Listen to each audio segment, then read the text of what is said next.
The year is 332 BCE, a young, ambitious conqueror, Alexander of Macedon, has already reshaped the ancient world. But now, he stands on the edge of a land unlike any other, Egypt. A land of gods, mystery, and monumental history. What happens next will cement his legacy as more than a king. It will make him a legend. From a young age, Alexander was tutored by the great philosopher Aristotle, instilling in him a love for knowledge and ambition. His father, King Philip II of Macedon, prepared him for leadership and conquest. By taming the wild horse Bucephalus, Alexander demonstrated his courage and determination. His military genius was evident in his early victories, setting the stage for his legendary campaigns. Now, as he enters Egypt, he is not just a conqueror but a visionary, ready to embrace the ancient land's culture and history.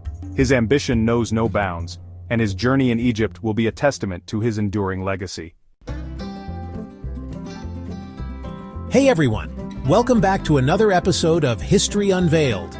Today, we're diving into one of the most fascinating chapters of Alexander the Great's life, his conquest of Egypt. But this isn't your typical tale of war and bloodshed. No, Alexander's entry into Egypt was peaceful. And what he did there, let's just say it was a game changer. Alexander founded the city of Alexandria, which would become a center of learning and culture. The Library of Alexandria housed countless scrolls and became a beacon of knowledge. His influence on Egyptian architecture and culture was profound. Festivals and celebrations in Alexandria reflected this new era of prosperity. Trade flourished, and Alexandria became a bustling hub of commerce. Alexander's journey through Egypt was a pivotal moment in his conquests. His legacy in Egypt is still evident today. Stay tuned as we explore more about Alexander the Great's incredible journey. After his decisive victories at Issus and the formidable siege of Tyre, Alexander turned his gaze to Egypt. The Battle of Issus in 333 BC was a pivotal moment where Alexander's forces defeated the Persian army led by Darius III. This victory not only showcased Alexander's military genius but also significantly weakened Persian control over the region. The siege of Tyre in 332 BC was another testament to Alexander's strategic prowess. Tyre, a heavily fortified island city, fell after a 7-month siege, further cementing Alexander's reputation. The Persian Empire, which had ruled Egypt for nearly 2 centuries, was in disarray. The Egyptian people, weary of Persian domination, saw Alexander as a liberator, not a conqueror. Upon his arrival, Alexander was welcomed with open arms and crowned as Pharaoh, marking the beginning of a new era in Egyptian history. Imagine this. Alexander marches into Egypt, not to the sound of clashing swords, but to cheers and open arms. The Egyptians saw him as their savior, someone who could free them from Persian rule. For Alexander, this was a win-win. No resistance, no bloodshed, and a warm welcome. As he entered the ancient city of Memphis, Alexander was greeted by priests and nobles who saw him as a liberator. In a grand ceremony, he was crowned Pharaoh, a title that symbolized his acceptance and authority over Egypt. The Egyptians celebrated their new ruler with festivities and ceremonies, embracing him as one of their own. Alexander's respect for Egyptian culture and religion further solidified his position. He visited temples and consulted with scholars. Strategically, Egypt was crucial for Alexander's plans. It provided a base for further conquests and control over the Mediterranean. His army, now bolstered by Egyptian support, prepared for the next phase of his campaign. Alexander's entry into Egypt marked the beginning of a new era, one that would leave a lasting legacy on the land of the pharaohs. But Alexander didn't stop at being a liberator. He had a vision, a city that would become a beacon of culture, trade, and power. In 331 BCE, he founded Alexandria near the Nile Delta. Alexandria wasn't just any city, it was the city. Alexander personally chose its location, ensuring it would have access to the Mediterranean for trade and the Nile for resources.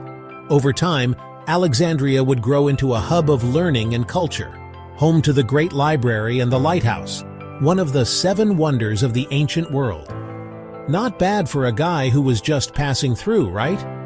The founding of Alexandria marked a significant moment in history, as it became a melting pot of cultures and ideas. The Great Library of Alexandria was a center of knowledge, attracting scholars from all over the ancient world.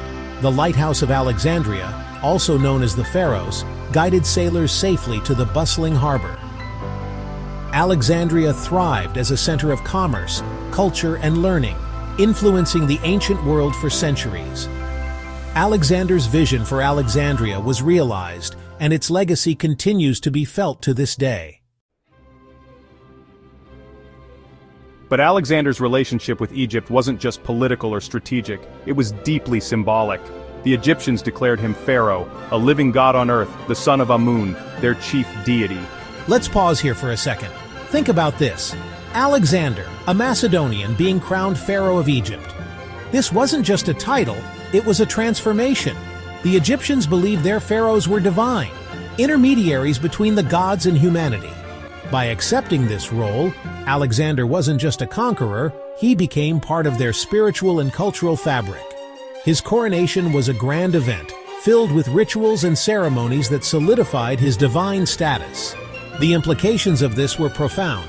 Alexander was now seen as a bridge between the mortal and the divine.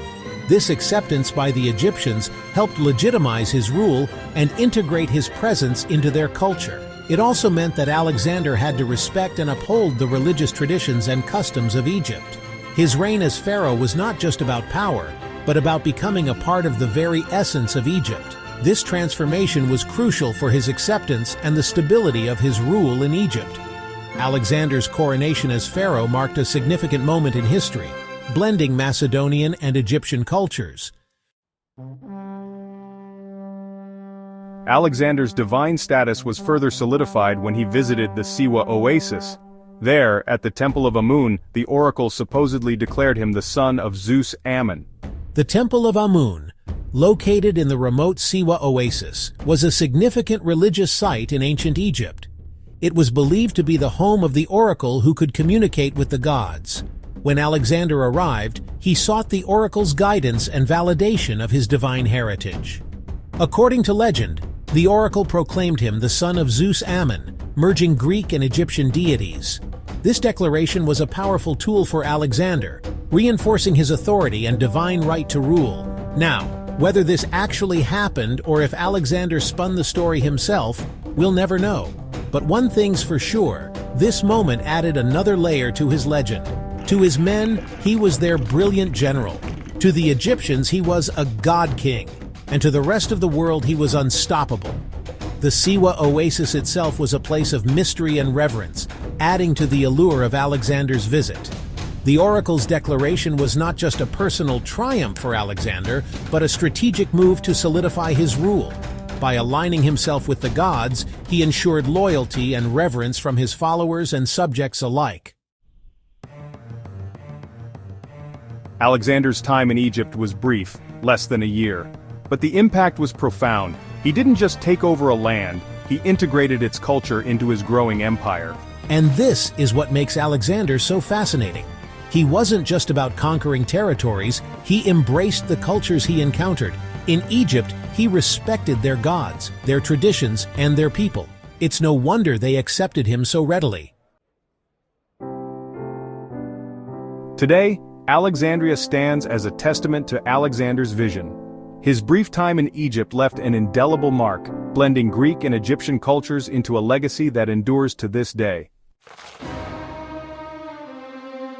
So, what do you think? Was Alexander's peaceful conquest of Egypt a stroke of genius, or just lucky timing? Let me know in the comments. And if you enjoyed this dive into history, don't forget to like, share, and subscribe. Until next time, stay curious.